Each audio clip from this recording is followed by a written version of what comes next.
תקשיבי, אני שאלת אותך, כל מילה מקודות במסעדה, פעמי עומד לכתוב, דניאל עומדת בכל הלחץ הזה, אני שאלת אותך, אני חייבת לפחות לא פינוי, שתייה מהצ'ק, רוצה מנות מהצ'ק, תפריטקים אותי מהכל שולחן, אני צריכה לחכות שלך על הכל תלוי רק בך עכשיו הידיים.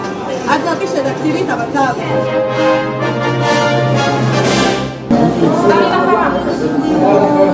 אני מרגיש שאני לא עומד במשפט בגדול. אני אעזור לך ואנחנו נעבוד ביחד. יש!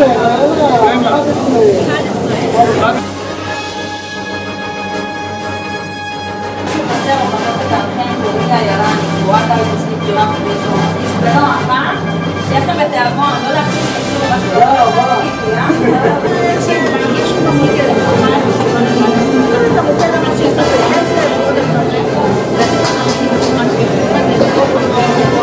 אני לא צ'אפ, אני אשלח את טובה בקופת לא כבר, אני רואה שהיא תבוא, תן לי לנקול פשוט.